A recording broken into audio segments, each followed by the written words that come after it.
गिबि खुलुमग्रोबाय थ' गिबियाव आङो जोंनि मानगोनां हाग्रामा महिलारि सार जोंनि BPF राजनिथि दोलोनि गाहाय बिथांखौ आं गिबि आंनि गोसो गोरबोनिफ्राय साबायखर बावगोन।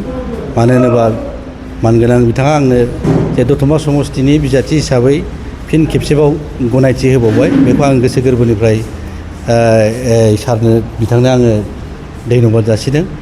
आरो फैबाय थागोन समाव निस्सय बिथांमोननि बा BPF राजनिथि दोलोनि मुरब्बि बिथांमोननि आं सहाय सुजुगिता मोनगोन होननानै आं कामना खालामदों। आरो बे ओनसोलनि दतमा समस्ति हिसाबै आङो बिभिन्न जाथि जनगोष्ठीफोरनि अनसायनायखौ मोनगोन होननानै आङो मिजिंथिदों।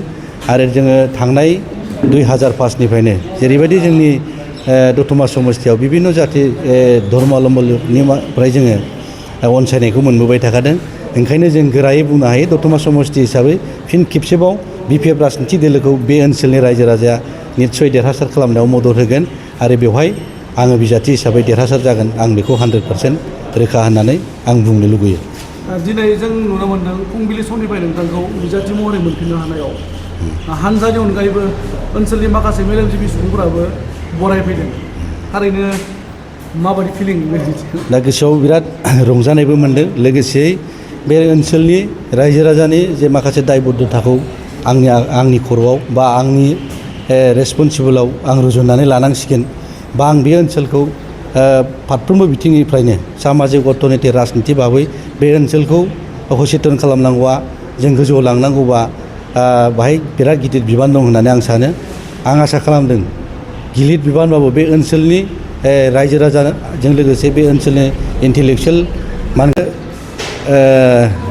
बे जोंनि दतमा समस्तिनिल' बाथ्रा नङा, समस्त BTC 40टा समस्तियावनो दिनैहाय प्रमद बर' बिथां दैदेननाय जे UPPL राजनिथिनि दोलोनि सरकार, बिथांमोना बे ओनसोलनि जेबो मोजां खामानि मावनानै होनो हायाखै।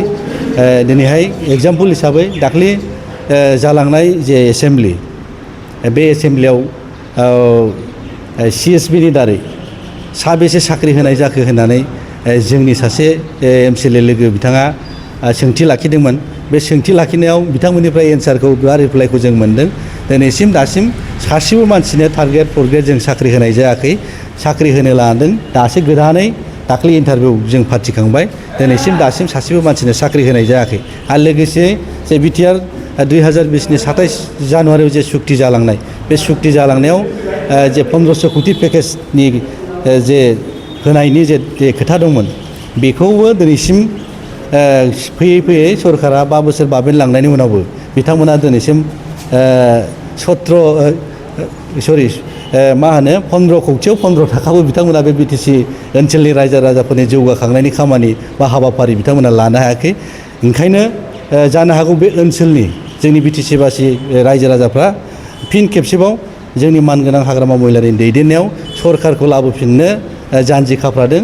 जायनि थाखाय दिनै लोब लोब बिभिन्न जाथि जनगोष्ठीनि मानसिफ्रा जोंनि BPF राजनिथि दोलोनि फारसे फैनानै जोंखौ सहाय खालामनानै फिन खेबसेबाव सरकाराव लाबोनो बिथांमोनाबो थिरांथा लादों होननानै जों आसा खालामनो हायो। जोबथा मोनसे कुइसन, फैगौ BTC बिसायख'थियाव नोंथाङा सोरजों कन्टेस्ट जागोन आरो बेसेबांसो भटनि फारागथियाव देरहागोन होननानै सानो?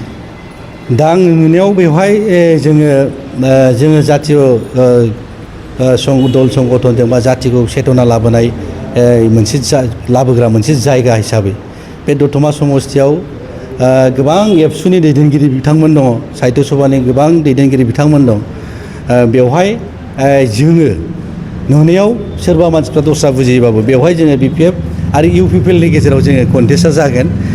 कन्टेस्टआ जायोबाबो जों BPF राजनिथि दोलो हिसाबै बेवहाय प्रमद बर' दैदेननाय बिथांनि जे सरकार, बेखौ नटसात खालामखागोन। बे 100% जों BPF राजनिथि दोलो हिसाबै दतमा समस्तियाव जों 2,500 3 हाजार भट बांसिन लानानै जों बेवहाय देरहानो हागोना एकदम रोखा 100% आरोखि।